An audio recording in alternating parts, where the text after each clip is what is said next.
She came back for one signature. That's all she told herself the whole flight home, one signature, then gone. But the moment she stepped through the doors of the Hargrove estate, a small boy ran straight into her legs, looked up with those serious, searching eyes, and said one word, not sorry, not hi. He said her name. Her full name. The one she'd never told anyone here. How does a child she's never met already know who she is? Before we begin, tell us in the comments which city you're watching from. And if you're new to the channel, subscribe and turn on notifications so you don't miss our next story. Nadia had rehearsed this moment for 3 years. Not the drive through the iron gates, not the way the gravel sounded under the car tires, not the way the estate looked exactly the same as the day she left, like time had simply decided not to move here. She'd rehearsed her face. She'd rehearsed her hands. She'd rehearsed the version of herself who felt nothing, wanted nothing, and needed this to be over by dinner. One signature. Then a cab to the airport. Then the rest of her life. She stepped out of the car and straightened her coat, and that was when she noticed it, the staff. There were 3 of them waiting near the entrance, which was 2 more than necessary. They smiled at her the way people smile when they've been told to act normal. Too warm. Too ready. Like they'd been practicing their own version of the same thing she had. Mrs. Hargrove. The housekeeper, Elena, reached for her bag. We're so glad you made it safely. Nadia didn't correct the name. Not worth it. Is Marcus here? He's been delayed. An hour, maybe 2. Elena's smile held steady. We've prepared the east sitting room for you. Delayed. Of course he was. Marcus had always understood that time was a tool, that making someone wait was its own kind of message. Nadia followed Elena inside and told herself she wasn't looking at anything. Not the hallway with its dark wood and tall windows. Not the staircase she'd walked up and down 1,000 times. Not the family portraits lining the wall that now included people she didn't recognize. She was not going to feel anything in this house. The east sitting room was exactly as she remembered, quiet, formal, the kind of room that existed to impress people before they were trusted enough to see the rest of the house. There was tea waiting. There was a chair positioned near the window. There were photographs on the side table in silver frames, and Nadia sat down with her back to them, which was deliberate, and which she refused to examine too closely. She checked her phone. She answered an email that didn't need answering. She stared at the door. 15 minutes passed. Then the door flew open. A small boy, maybe 4 years old, maybe 5, came in at full speed, the way children move when they haven't learned yet that rooms have rules. He got 3 steps in before he saw her, and he stopped so suddenly that he nearly fell forward. He stared at her. She stared back. And then he said, in a perfectly clear voice, Nadia Hargrove. Not hi. Not sorry. Her name. First and last. Said the way you say something you've known for a long time, comfortable, certain, like he was confirming something rather than guessing it. Every prepared, practiced, carefully constructed thought she'd walked in with scattered like smoke. How do you, she started. Elena appeared in the doorway so fast it was almost like she'd been standing just outside it, waiting. She crossed the room, put a hand gently on the boy's shoulder, and said, I'm so sorry, Mrs. Hargrove, he wanders, he's not supposed to be in this wing, all in one breath, already steering him toward the door. The apology was too quick. The explanation was too smooth. The way Elena didn't quite meet her eyes, that was the thing Nadia couldn't let go of. Who is he? Nadia asked. A ward of the estate. Elena was already at the threshold. Mr. Hargrove will explain everything when he arrives. The door closed. Nadia sat very still. A ward of the estate. She turned the phrase over in her mind the way you turn something over when you're looking for the seam, the place where it opens. Marcus had never mentioned a child. In 3 years of lawyers and documents and carefully worded letters, not once had anyone mentioned a child living here. She looked at the silver frames on the side table. She hadn't meant to. But she looked. The photographs were what she expected, estate events, formal dinners, the kind of images that got taken when image was the point. She picked up the nearest one, barely glancing at it. Put it down. Picked up another. And then Marcus walked in. He looked older in the way that wasn't quite age, more like weight. He was carrying something behind his eyes that he'd gotten used to carrying, and for a moment neither of them said anything, because what do you say to someone you haven't spoken to in 3 years, who you came here to leave officially and finally? Nadia. His voice was careful. Thank you for coming. I need the papers signed, she said. That's all. He nodded. He pulled something from inside his jacket. She recognized her own lawyer's letterhead, and she felt the tightness in her chest ease just slightly. I need to postpone the signing, he said. She looked up. One night, he said. Stay one night. I need you to understand something before we do this. Understand what? He didn't answer. He just looked at her the way he used to look at her when he was trying to decide how much truth to give at once. Before she could push him, before she could say no, "I'm leaving, I didn't come here for this," she heard it. From the hallway, faint, almost too quiet to catch. The boy's voice. And what he said was, "You came back. I knew you would." Nadia didn't move. She didn't breathe. She sat there with Marcus watching her and the words hanging in the air like something that had already been decided long before she'd ever bought her plane ticket. "I knew you would." Like she wasn't a stranger. Like she was someone expected. Like coming back wasn't a coincidence at all, but something that had always been part of the plan. She just didn't know whose plan it was. If that ending stopped your heart a little, you're not alone. Drop your theory in the comments. Who is this boy, and what does he know about Nadia that she doesn't know herself? Subscribe and turn on notifications, because this story is only getting started. The room was exactly the same. That was the first thing that hit her, not the familiar smell, not the way the late afternoon light came through the curtains at an angle she'd forgotten she remembered. It was the stillness. The careful, deliberate stillness of a room that had been preserved rather than lived in. Her side of the closet. Empty hangers, but the same hangers. The small dish on the dresser where she used to leave her rings at night. Still there. Still in the exact position she'd placed it 3 years ago. Marcus hadn't moved anything. He hadn't packed her things away or repainted the walls or turned the space into something neutral and practical. He'd left it as a museum to the night she walked out, and she couldn't tell if that was devotion or punishment, or if there was even a difference anymore. She set her bag down and didn't look at the bed. She opened the top dresser drawer to find somewhere to put her phone charger, and that was when she saw it. An envelope. White, unsealed, her own handwriting on the front, and her handwriting only, no address, no name. She'd written it to no one and for no one. She'd written it for herself, at 2 in the morning, on the worst night of her life, and then she'd left it in this drawer because she couldn't take it with her and couldn't throw it away. She'd forgotten it existed. She picked it up and sat on the edge of the bed. The letter was exactly what she remembered. Shaky handwriting. Words that got smaller toward the bottom of the page, like she was running out of room or courage or both. She didn't need to read it. She could feel every word from just holding it, feel the version of herself who wrote it, 29 years old, sitting in this room at 2 in the morning while the house was quiet and Marcus still wasn't home. The night she'd lost the baby. She'd called him 4 times. She remembered that clearly, 4 calls, 2 voicemails, 1 text. "I need you to come home. Please." She'd sat in the hospital alone because she'd told the nurses her husband was on his way, and she'd kept believing that until she couldn't anymore. He'd arrived at the house at nearly 4 in the morning, and by then she'd already made her decision. By then she'd already understood, or thought she understood, everything she needed to. She hadn't asked him where he'd been. She hadn't wanted to hear the answer. She'd spent 3 years building a life on the version of the truth she'd constructed that night, the version where Marcus chose something else over her when she needed him most. Where his silence meant guilt. Where his distance meant she'd never really known him at all. She folded the letter carefully and set it on the dresser. Then she heard the knock. Marcus came in with tea, which was such a specific, quietly domestic thing to do that it caught her off guard. He set the cup down on the nightstand, and his eyes went to the letter on the dresser, and he went very still for just a moment, half a second, the kind of pause a person makes when they see something they recognize and are deciding whether to acknowledge it. He didn't say anything about it. "The room is fine," she said, before he could offer something she'd have to respond to. "Good." He pulled the chair from the corner and sat down in it the way a man sits when he's trying not to take up too much space. She picked up the tea because she needed something to do with her hands. "Marcus." She kept her voice even. "Who is the boy?" "A ward of the estate." He said it the same way Elena had, same words, same careful delivery, like they discussed the exact phrasing. "A family arrangement." "What family?" A pause. "Short, but there. It's complicated. I'm a grown adult who flew 8 hours to sign paperwork," she said. "Try me." He looked at her for a long moment. "I'll explain everything tomorrow. Before you leave." It wasn't an answer. They both knew it. And the thing about Marcus was that he had always been able to say nothing while appearing to say something, to give you enough that you stopped pushing without giving you anything real. She'd spent years watching him do it in boardrooms.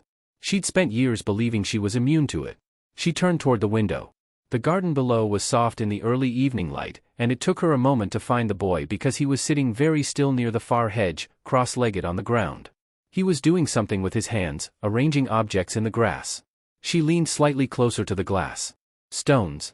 He was placing stones in a line, and then branching them, and then branching those, a pattern, deliberate and sequential, not random the way children usually scatter things but organized according to some system he clearly understood. Her chest tightened before she could stop it. She knew that pattern. She'd invented that pattern when she was 7 years old, sitting in her grandmother's garden, working out a private system for sorting things by color and weight and size. She'd never written it down. She'd never shown anyone. It was the kind of childhood thing that belonged only to you, the small secret logic of being a kid who needed to make order out of the world. She pressed her fingers against the cold glass. The boy set another stone down. Then another. Exactly the way she would have placed it. Exactly the right branch, the right angle, the right sequence. Her mouth was dry. She didn't understand it. She couldn't explain it. But that pattern, the one she was watching a 4-year-old execute perfectly in the garden below, had never existed anywhere outside her own mind. Not once in 32 years had she seen another person do it. Until now. Something is happening that goes far beyond a simple custody arrangement, and Nadia can feel it even if she doesn't understand it yet. What do you think connects her to this boy? Leave your theory in the comments. Subscribe and turn on notifications so you're here when the truth starts to surface. She didn't sleep. She lay in the preserved stillness of that room and stared at the ceiling and told herself she was being irrational. Children learn patterns. Children pick up habits from the people around them. There was a reasonable explanation for everything she'd seen in that garden, and she was going to find it in the morning, and then she was going to sign those papers and leave. She was still telling herself that when the sun came up.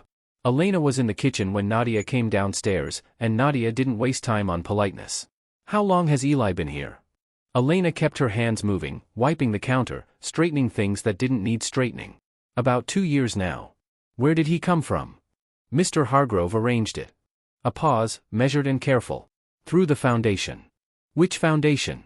The Hargrove Children's Foundation. Elena looked up then, met her eyes briefly, then looked away. They do a lot of placement work.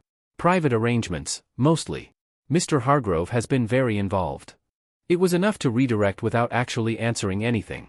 Nadia recognized the technique because she'd watched Marcus use it for years, give the person something real, something they can verify, and let it do the work of satisfying them so they stop digging. But it also meant there was something to verify. She went back to her room and opened her laptop. The Hargrove Children's Foundation was easy to find. It had a clean website, a board of directors, annual reports going back 11 years. Everything legitimate and documented. She found the placement program. She found a news article from 2 years ago about private guardianship arrangements for children in complex legal situations. A picture began to form. A child with a difficult background. Marcus, with more money than most small governments, stepping in through his own foundation to provide stability. It made sense. It was exactly the kind of thing Marcus would do quietly, without telling anyone, because he'd always been better at doing good than talking about it. She almost let it rest there. She went down for breakfast. Eli was already at the table. He had a plate of eggs, some toast, a small bowl of fruit, and he was eating in a very specific order, fruit first, then eggs, then toast, because the fruit was cold and needed to be eaten before it warmed up, and the eggs needed to be eaten while they were still hot, and the toast could wait because toast was fine at any temperature. Nadia stood in the doorway and watched him move methodically through the fruit bowl and felt something cold settle in her stomach. Because that was her logic. That exact sequence, that exact reasoning. She'd been eating breakfast that way since she was a teenager, and it drove everyone around her slightly crazy, and she'd never once met another person who did it. She sat down across from him and poured herself coffee. "Do you always eat like that?" she asked. Eli looked up. "Like what?" "In that order." He considered it, like she'd asked something genuinely interesting. "The fruit gets warm," he said, as though that explained everything. Then he went back to his eggs. Nadia wrapped both hands around her coffee cup and said nothing. She told herself it was a coincidence. Children were observational, maybe he'd picked it up from someone in the house. Maybe it was just logic, and 2 logical people had arrived at the same system independently. That happened. That was a thing that happened. She needed to stop looking for a pattern that wasn't there. After breakfast she found herself in the small library off the east wing, not because she'd planned to go there, but because her feet had remembered the way. The shelves were the same. The reading chair in the corner was the same. And on the low shelf beside the door, where it had apparently always been, was a dark green photo album she recognized from her first year in this house. She pulled it down and sat with it. The early pages were what she expected: estate events, formal dinners, a few candid shots from holidays. Then, about 2/3 of the way through, Eli appeared. He looked small in the first photos, maybe 18 months old, sitting on the garden steps with a serious expression that she was beginning to find familiar in a way she couldn't name. She turned the pages slowly. There were no photos of him before those. Nothing earlier, no baby pictures, no hospital shots, no first weeks at home. Children accumulated photographs from the moment they arrived somewhere. Eli's history in this album simply began at 18 months, as though he'd materialized from nothing. And some of the photos near the beginning of his section had been altered. Neatly, carefully, a white border had been applied to certain edges. A face cropped out here, a name tag removed there. Not badly done. Done by someone who knew what they wanted to hide and had taken their time hiding it. She was staring at one of these when she heard him. That's from before I could remember. Eli was standing in the doorway, still holding the small toy car he'd had at breakfast. He wasn't alarmed to find her with the album. He said it the same way he'd said everything else, with that flat, certain delivery, like he was just confirming a fact. Before what? Nadia asked. He shrugged one shoulder, completely unbothered. Just before, he said, and wandered back out into the hallway. Nadia looked down at the album. She turned back one more page, further than she'd gone, further back toward the beginning of Eli's section, and she stopped. One photo had been missed. It was small, slightly out of focus, clearly taken in the background of another image that had itself been removed. But the background was still there. A corridor. Pale blue walls. An overhead sign, partially cut off at the edge of the frame. She brought it closer. She could make out 3 letters of the sign. 3 letters that she didn't need to see the rest of, because she'd spent 4 hours staring at that corridor ceiling while she waited for Marcus to come home. St. Anne's. The hospital. Her hospital.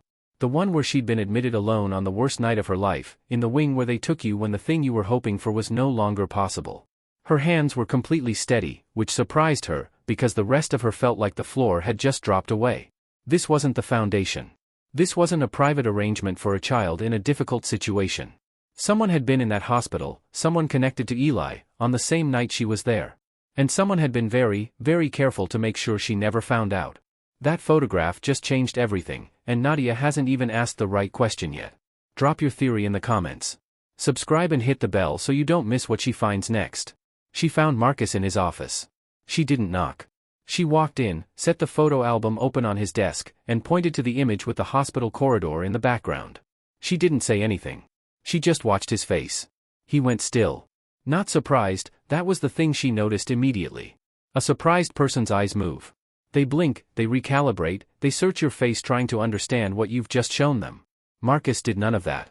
He looked at the photo the way you look at something you've been expecting to appear for a long time, and his jaw tightened once, and then he made a decision. She could see him making it. The foundation funds 3 clinics in the city, he said. His voice was even. St. Anne's is one of them. We've run fundraisers there. Staff visits. That corridor could be from any one of a dozen events. Then why was the photo edited? The album was put together by a staff member. Some of the early photos had identifying information about Eli's previous placement, names, locations. We were advised to remove them for legal reasons. Every sentence was clean. Every sentence was verifiable. And every sentence left just enough space to be true that she couldn't immediately prove otherwise. She closed the album. Who is advising you? She asked. The office door opened before he could answer. The man who walked in was wearing a suit that cost more than most people's monthly salary, carrying a leather briefcase, and moving with the particular confidence of someone who had never once in his life been told to wait. He stopped when he saw Nadia, a small hesitation, quickly smoothed over, and then he looked at Marcus. I didn't realize Mrs. Hargrove was still here. She's staying another day, Marcus said. Something passed between them. Fast, almost invisible, the kind of communication 2 people develop when they've been managing a situation together for a long time. The attorney, and he was clearly an attorney, everything about him was, set his briefcase on the chair and said, very pleasantly, we do need the papers finalized this week, Marcus. There are time-sensitive filings. I'm aware. Time-sensitive for who? Nadia asked. The attorney smiled at her. It was a practiced smile, the kind that didn't reach anywhere near his eyes. Just procedural deadlines, Mrs. Hargrove. Nothing that concerns the substance of the agreement. She looked at Marcus. He was looking at his desk. Someone is pushing him. That was the thing she felt, standing in that room, not that Marcus was lying to her exactly, but that someone behind Marcus was, and he was passing the pressure along in the only direction he could. She excused herself. She went upstairs, closed the bedroom door, and called her own attorney. I need 48 hours, she said. Tell them I'm reviewing additional clauses. Make it procedural. Make it boring. Just give me 2 days. Her attorney didn't ask questions. That was what she paid him for. She hung up and sat on the edge of the bed and thought about the attorney's briefcase and Marcus's face and the word time-sensitive and what exactly was running out of time and for whom. The knock on her door was small. 3 little taps, uncertain and polite. She opened it and found Eli standing in the hallway, still in the clothes he'd worn at breakfast, holding a piece of paper against his chest with both hands. He held it out to her without saying anything, which was new. Usually he spoke before he moved. She took it. It was a crayon drawing, the way children draw houses, square shape, triangle roof, for windows. In front of the house stood 4 figures. A woman with dark hair, drawn carefully, her name written underneath in shaky capital letters, Nadia. A small figure labeled me. A taller figure beside the woman, unlabeled.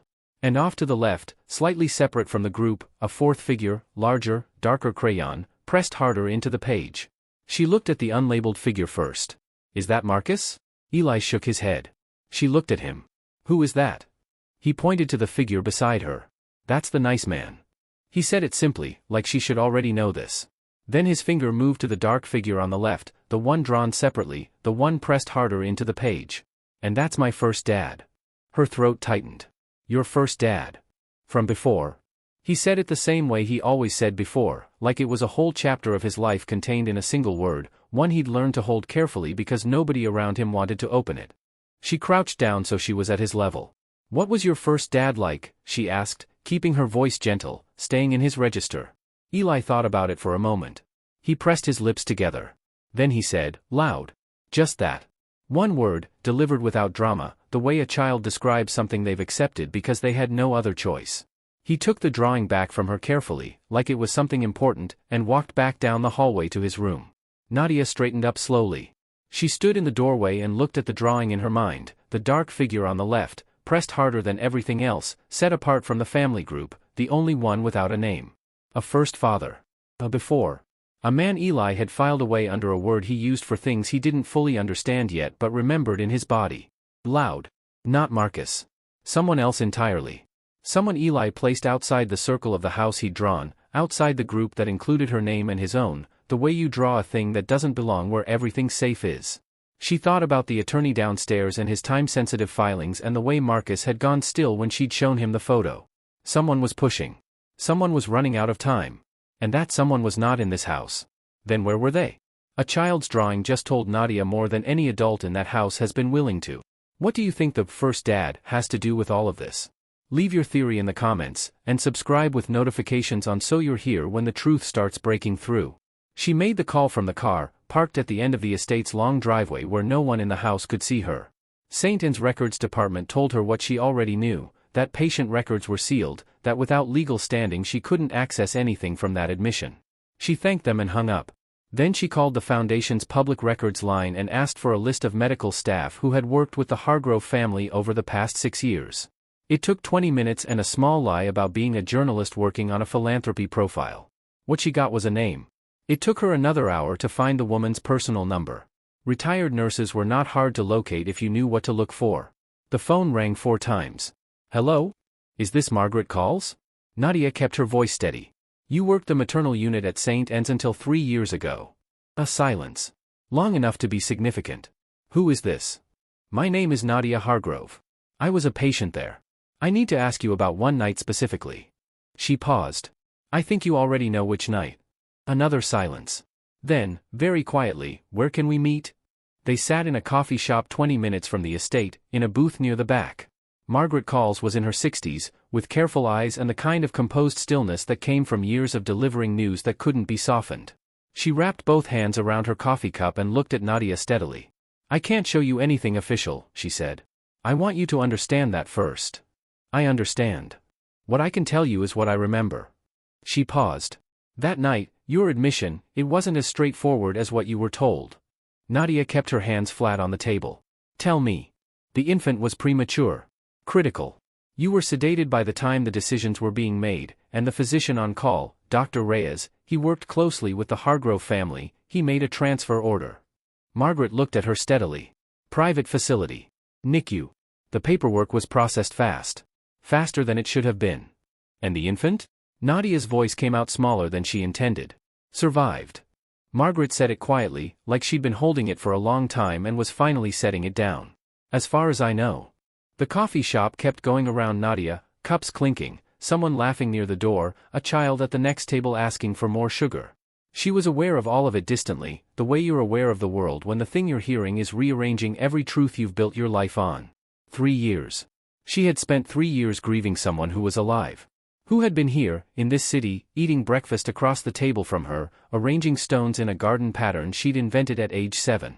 3 years of a wound that was real, the loss was real, the grief was real, but the thing she was grieving had been taken from her, not gone. Hidden. And the man who had hidden it had stood in his office 2 days ago and let her believe his explanations. She drove back to the estate in silence. She found Marcus in the garden, which was almost cruelly appropriate. He was standing near the far hedge, watching Eli from a distance, and he turned when he heard her footsteps on the gravel. She didn't raise her voice. She was past raising her voice. There was a surviving infant, she said. Transferred under a private medical order. Signed by your family physician. He was very still. You let me believe my baby died. Her voice cracked on the last word, just once, and she let it. You let me spend 3 years, she stopped. Started again. You let me leave. You watched me walk out of this house believing the worst possible thing, and you didn't say a word. Marcus looked at her. His jaw was tight. His eyes were doing that thing they did when he was holding more than he could carry, when the weight of whatever he was keeping showed at the edges without breaking through. He didn't deny it. He just stood there, and his silence was the heaviest confirmation she'd ever received. She went inside. Eli was in the sitting room, on the floor with his toy cars, and he looked up when she came in. She sat down on the carpet beside him, not planning to, just suddenly there, at his level, because she didn't have the energy to be upright anymore. He didn't say anything. He just handed her a car, red, a little scratched, and went back to his arrangement.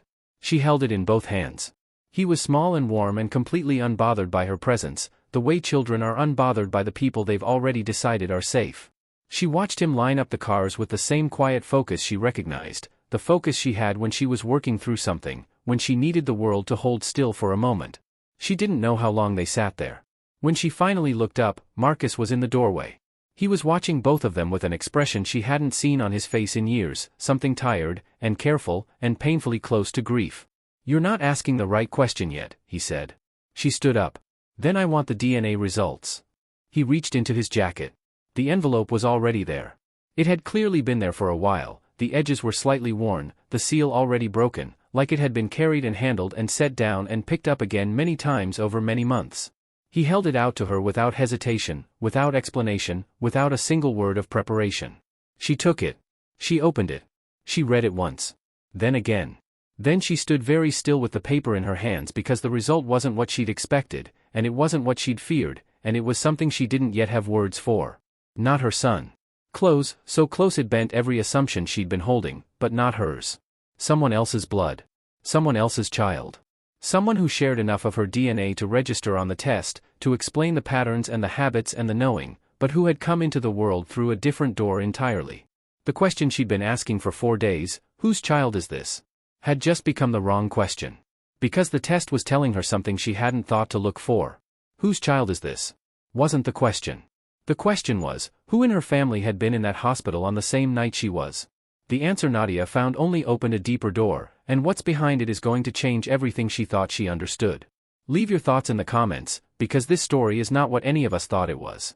Subscribe and turn on notifications, the truth is coming, and it's bigger than the mystery. She read the results a 3rd time, standing in the middle of the room with Marcus watching her, because she needed to be certain she understood what she was looking at. Not her son. The test was unambiguous about that. But the maternal marker, the shared DNA that had flagged in the results, that was real. Close. The kind of close that meant blood. Not a coincidence, not a testing error. Someone in her direct maternal line had been connected to this child. She looked up at Marcus. Who, she said. He pulled out the chair across from her and sat down, and the way he did it, slowly, carefully, like a man preparing to hand someone something that would hurt, told her everything about what was coming before he said a single word. Kara, he said. The name landed in the room like something dropped from a great height. Nadia hadn't said her sister's name out loud in 4 years. She hadn't let herself think it in anything more than the briefest, most controlled way, a locked door she walked past every day and kept walking. The falling out had been bad enough that silence had felt like the only survivable option. Bad enough that she'd told herself the distance was Kara's fault, and then told herself it was her own fault, and then eventually stopped assigning fault because it hurt less to just not look at it. Kara's son, Nadia said. Yes. She sat down because her legs made the decision before she did. She's been gone almost 2 years. Marcus said it carefully, like he was aware of how each word landed. An accident. There was a period when when the family didn't want to make it public. And you were already? I was already gone. Her voice came out flat. You didn't call me. Kara asked me not to. That hit differently than she expected. Not the fact of it, she could process facts, but the image it created. Her sister, somewhere near the end, still thinking about Nadia, still making decisions about her. Still protecting something or someone, right up until the moment she couldn't anymore. She was the one who asked you not to call me. She was afraid you wouldn't come. And more afraid that you would, and that it would be too late for anything to be fixed. He paused. She didn't want the last time you thought of her to be a hospital room. Nadia pressed her fingers against her mouth for a moment. Just a moment. The will, she said. She named me as Eli's guardian. Not Dominic, never Dominic, and not her parents. Me. Marcus met her eyes steadily. Because I was the only one she trusted to keep him safe from his father.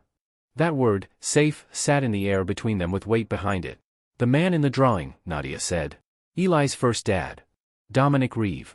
Marcus's voice was neutral, but the neutrality was doing work. He and Kara separated when Eli was 18 months old. He's been in litigation for custody since she died. 18 months of motions, appeals, procedural filings. He paused.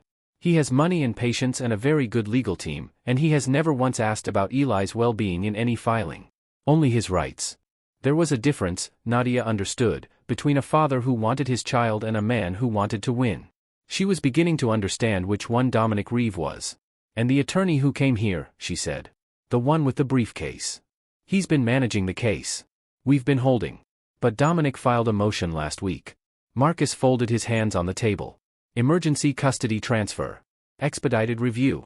She went very still. How long? 72 hours. Maybe less. She let that number settle. 72 hours.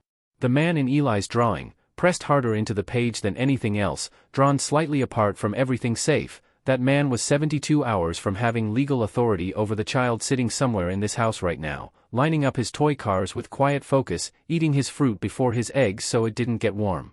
The papers you brought me here to sign, she said, are not divorce papers. Marcus held her gaze. They're a joint guardianship filing. Kara's will named me, but joint guardianship, with you, would significantly strengthen our legal standing. A family unit. Her sister and her former brother-in-law, united in keeping her son. He paused. Without your name beside mine, the court has less reason to resist Dominic's motion. She absorbed this. You lied to me, she said. About why you called me here. I didn't tell you the whole truth. A pause. Because I didn't know if you'd come for Eli. And I knew you'd come for a signature. She wanted to be angry about that, and she was, underneath everything, in a quiet furious way she'd deal with later, but the anger wasn't the loudest thing in the room right now. The loudest thing was Kara's name, and Kara's son, and the fact that her sister had trusted Marcus with the most important thing she had and trusted Nadia with nothing. Because she'd been afraid. Because the distance between them had grown wide enough that Kara had calculated the odds and decided silence was safer. That was the wound that cut deepest. Not Marcus's half-truth. Not the 3 years of silence. The fact that Kara had needed her, at the end, and hadn't believed she would come. Where is she buried? Nadia asked. 20 minutes from here. She nodded. Filed it away. And Eli doesn't know, she said. It wasn't a question. He knows his mother is gone. He knows she loved him. He knows he's safe here. Marcus's voice was quiet. He's 4 years old. The rest comes later. She looked at the DNA results still in her hands. Her sister's son. Her nephew. A child who arranged stones in a pattern she'd invented and ate his breakfast in the right order and drew his world in crayon with his first father pressed hard and separate at the edge of the page. Kara had named Marcus. Not her. But Kara had left that pattern somewhere in Eli, some inheritance of their shared blood, and the boy had handed it back to her without knowing what it was. From the hallway, she could hear him, the small sound of a toy car rolling across the floor, back and forth, back and forth. 72 hours. When do I need to sign? She asked. Marcus looked at her with something that might, under different circumstances, have been relief. Now would be good, he said. Kara. A sister. A secret. And a man Eli drew in the darkest crayon, kept separate from everyone safe, who now has 72 hours. Tell us in the comments, do you trust Marcus? Subscribe and turn on notifications, because Dominic Reeve is about to walk through that door. The room was at the end of the east wing, behind a door Marcus had to unlock with a key he carried separately from the others. He didn't go in with her. He just opened the door, stepped back, and said, "Take as long as you need." Then he left her there, which was either thoughtful or cowardly, and she didn't have the energy to decide which. The room smelled like her sister. Not perfume, Kara had never worn perfume, she thought it was too much, but something underneath that. A specific kind of clean. A particular candle scent, maybe, or the soap she'd always used. Nadia stood in the doorway for a moment and just breathed it in, and it hit her somewhere in the chest that she hadn't been prepared for. She made herself go in. The belongings were organized the way Marcus organized everything, carefully, without sentimentality, in a way that suggested the person doing the organizing had been carrying a lot of grief and needed it to have some kind of order. Boxes labeled in his handwriting.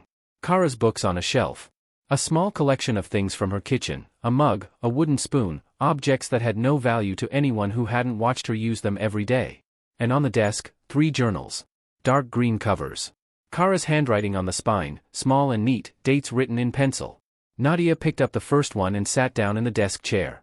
She found Dominic on the 3rd page. Not by name at first, Kara called him D for the first several entries, the way you write about someone when you're not sure yet what they are to you. D was quiet at dinner.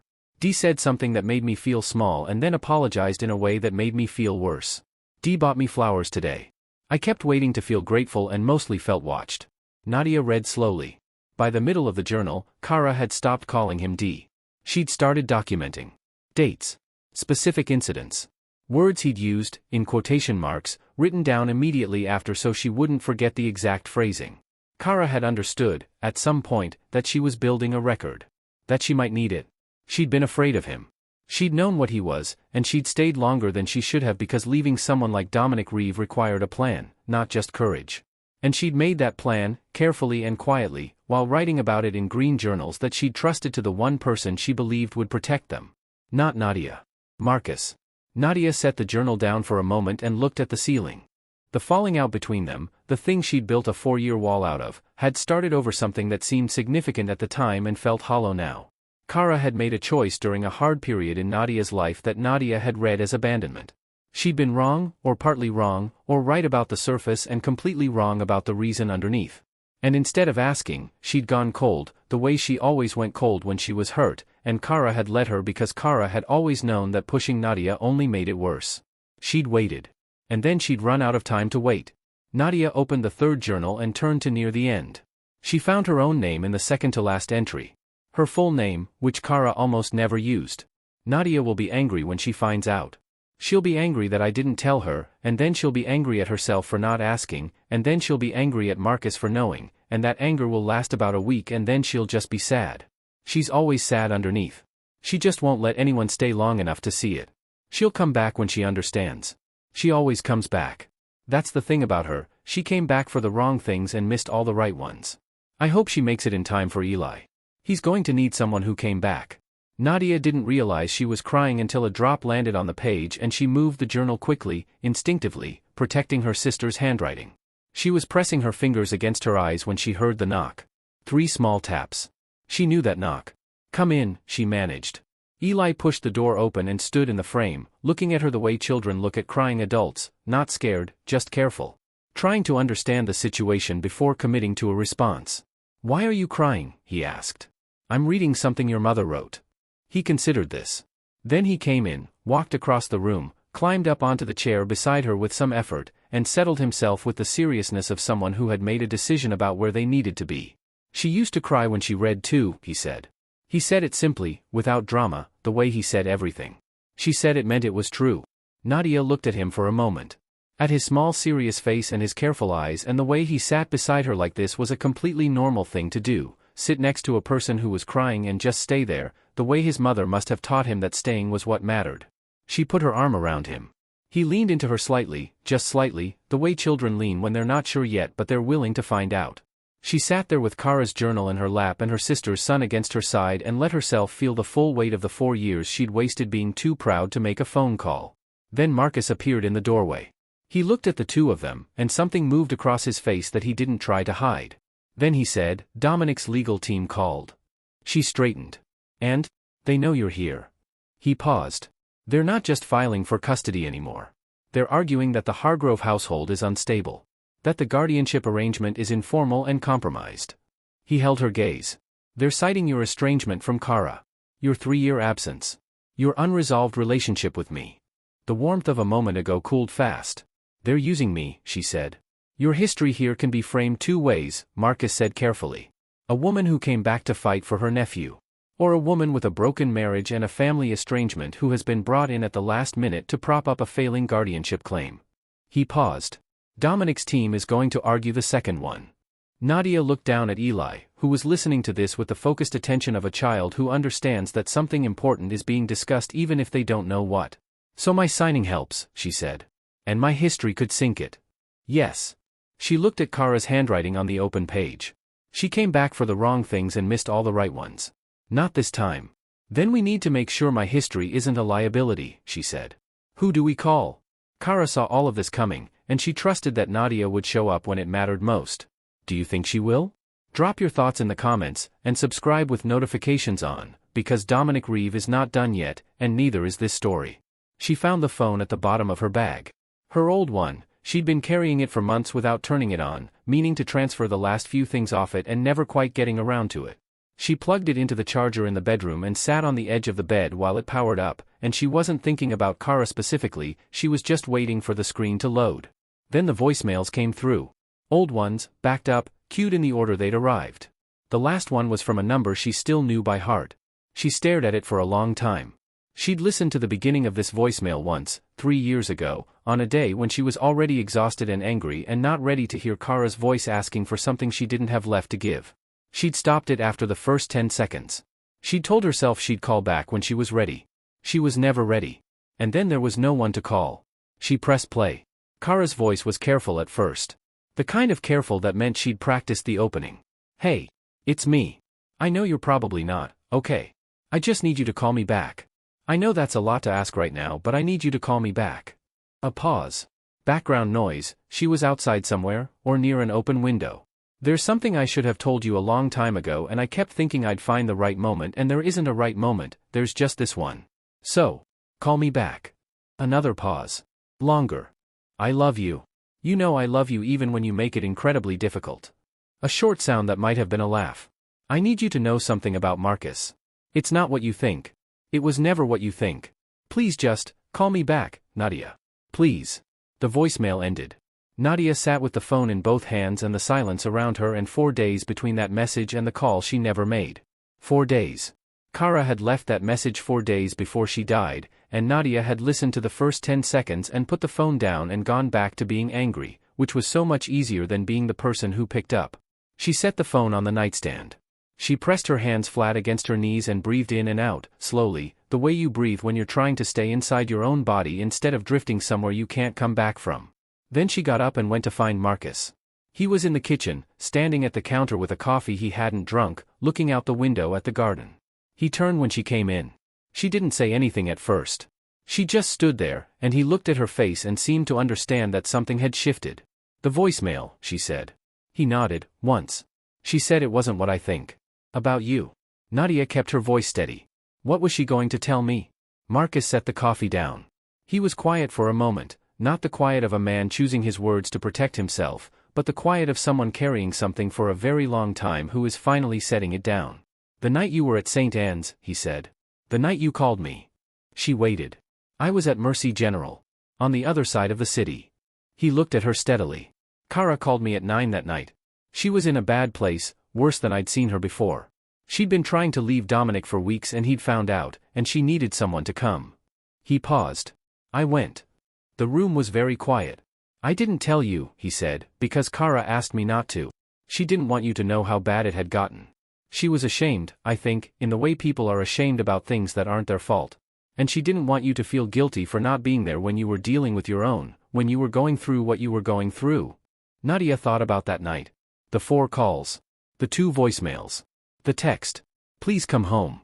And then the long silence, and her sitting in that hospital room building a wall out of his absence, brick by careful brick, until it was tall enough that no truth could get over it. She made you choose, Nadia said quietly. She didn't make me choose. She needed help and I gave it. A pause. But I should have called you from the car. I should have told you where I was. I chose to honor what she asked me instead of telling you the truth, and I have been carrying that since the night you left. He looked at her with tired, honest eyes. I was wrong. I was wrong to let you build 3 years on a lie I could have corrected in one phone call. She didn't say yes, you were, even though he was.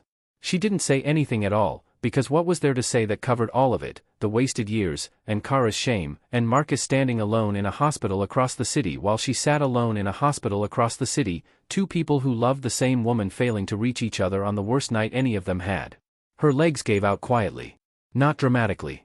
She just stopped standing and sat down on the kitchen floor, her back against the cabinet, and looked at her hands.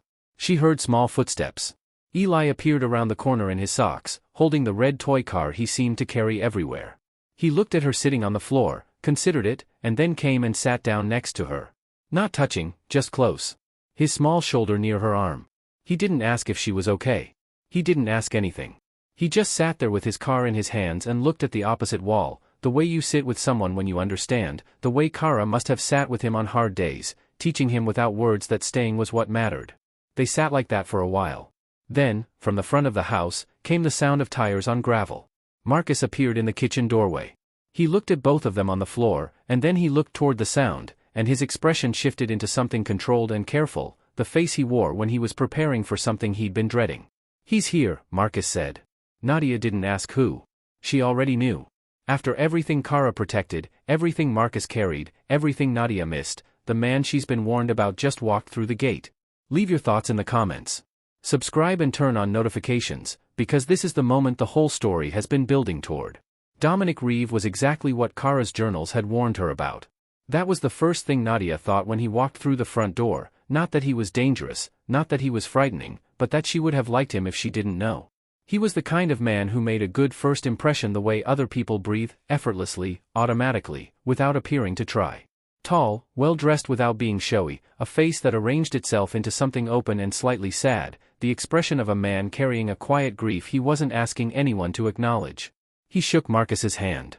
He nodded at Elena. And then he turned to Nadia and said, warmly and without hesitation, "You must be Nadia. Kara spoke about you." She said, "I know." They sat in the formal sitting room, the same room where Nadia had waited on her first day, the one with the photographs she hadn't looked at. Marcus sat to her left.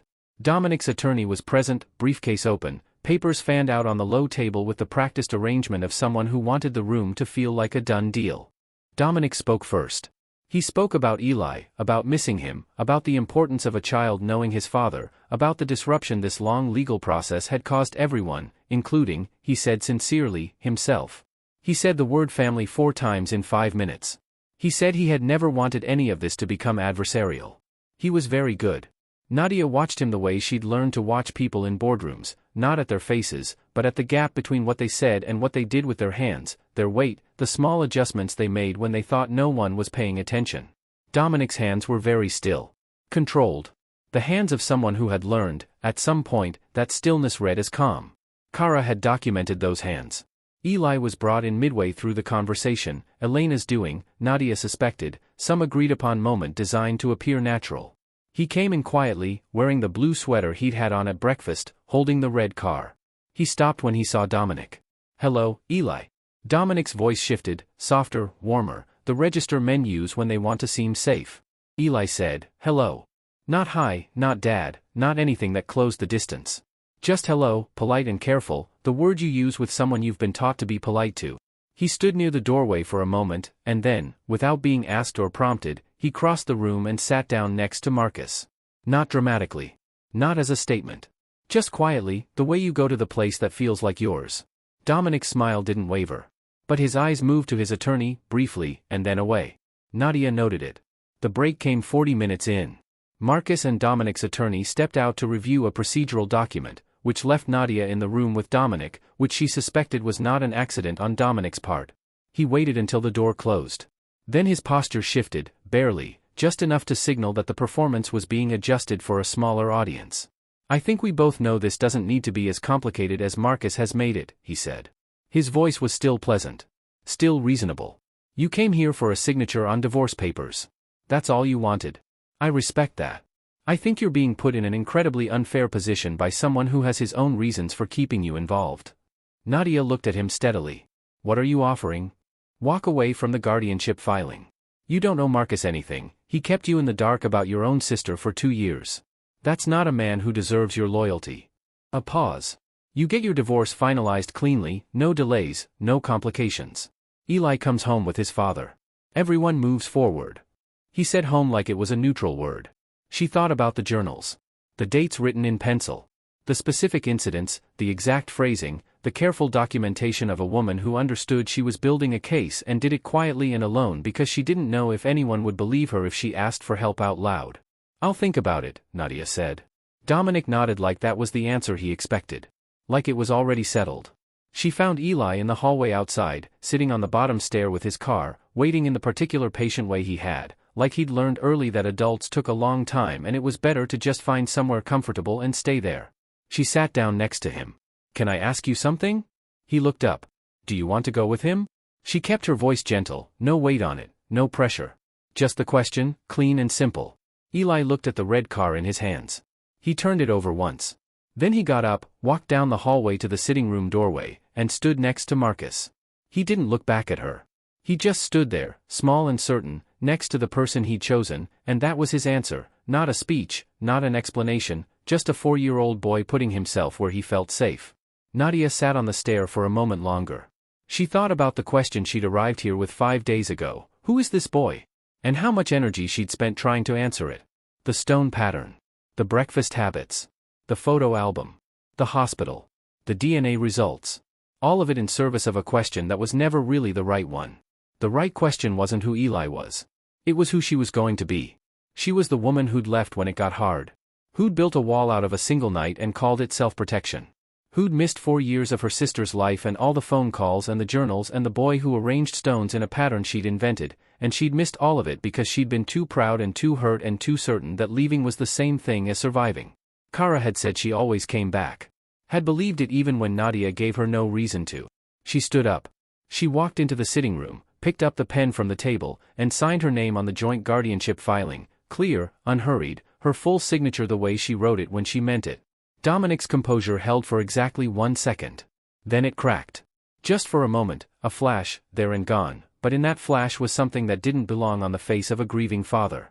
Something tight and furious and calculating, the thing underneath the warmth that Kara had spent 2 years documenting in green journals because she'd seen it too and needed someone to believe her. Elena, standing near the door with a tray she'd brought and set down and forgotten about, took one quiet step back. Nadia finally asked the right question, and her answer just showed Dominic exactly who he's dealing with. Leave your thoughts in the comments. Subscribe and turn on notifications, 1 chapter left, and it's going to be worth every second. The ruling came on a Thursday. Nadia was in the kitchen when Marcus got the call. She watched his face rather than listening to his words, and she knew before he hung up, the set of his shoulders changed, something released that had been held tight for a very long time. Guardianship granted, he said. She nodded. She put the kettle on, because she needed something to do with her hands, and because some moments are too large for immediate reaction and the best thing you can do is make tea. The journals had been the deciding factor. Kara's documentation, the dates, the exact phrasing, the 18 months of careful, frightened record-keeping, had been entered as evidence and corroborated by 2 witnesses, a neighbor who had seen things, and the retired nurse Margaret Calls, who had agreed to provide a statement about the transfer order and the private medical arrangements that surrounded Eli's earliest months. Dominic's legal team had tried to argue character. Had tried to use Nadia's estrangement, her failed marriage, her 3-year absence as proof that the Hargrove household was unstable and self-interested. The court had looked at Kara's journals and reached its own conclusions about who in this situation had something to hide. The thing Dominic hadn't understood, the thing men like him rarely understood, was that Kara had been smarter than him for years. She'd just been quieter about it. That evening, after Eli was in bed, Nadia and Marcus sat in the kitchen at the same table where she'd found him with the untouched coffee on the night she arrived. The house was quiet. The case was over. And there was nothing left to manage or navigate or prepare for, which meant there was nothing left to hide behind either. Marcus wrapped both hands around his cup. He looked tired in the way you look tired when something that has been holding you upright for a long time has finally let go.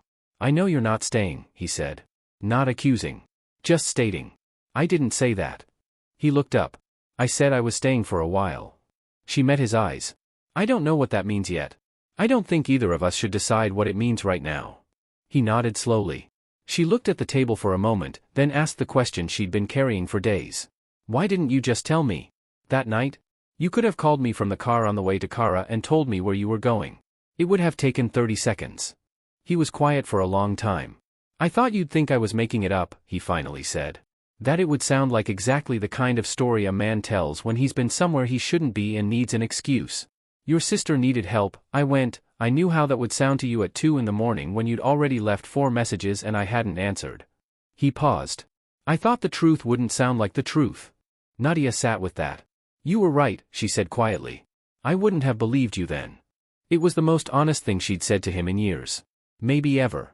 And it cost her something to say it, to admit that the wall she'd built hadn't just been a response to his silence, but a choice, repeated every day for 3 years, to keep believing the worst version rather than ask the question that might give her a harder answer. Marcus looked at her. He didn't say it's okay or I forgive you or anything that would have tied it up too neatly. He just nodded, the way you nod when something true has been said and acknowledged, and the two of you are going to have to live with the shape of it for a while before you know what it becomes. That was enough. For now, it was enough. She went to the grave the next morning, alone. Marcus had told her where it was, 20 minutes from the estate, a small cemetery on a hill with old trees and a view of the city that Kara would have loved. She brought nothing, which felt right. She didn't need to bring anything. She stood in front of the headstone for a moment, reading Kara's name and the dates, and then she took out her phone and played the voicemail. I love you. You know I love you even when you make it incredibly difficult. She listened to the whole thing again, standing in the morning quiet with the sound of her sister's voice and the city below and the trees moving slightly in the wind. She didn't cry this time. Not because it didn't hurt, it did, and probably always would, in the specific way that unfinished things hurt, the conversations that don't get finished and the calls that don't get returned. But underneath the hurt was something that hadn't been there before. Something solid. The knowledge that she was here now. That she'd come back. That Kara had been right about her in the end, even when Nadia had given her every reason to stop believing it. She stood there a little longer than she needed to. Then she drove back to the estate. Eli was in the garden when she returned. He was in his usual spot near the far hedge, cross-legged on the ground, working on his stones. She watched him from the kitchen window for a moment before she went outside. He looked up when he heard her footsteps on the grass. Are you leaving? He asked. I'm staying for a while. He nodded, like that was the answer he'd expected. Like he'd already filed it in the category of things that were going to be fine. Then he went back to his stones, moving one slightly to the left, examining the result. She crouched down beside him. He was quiet for a moment. Then, without looking up, did you know my mom? Yes, she said. I knew her. He thought about this. Placed another stone. Then, she said you'd come back. Nadia looked at him, at the serious, focused face, the careful hands, the pattern he was building stone by stone in the grass. She told you that?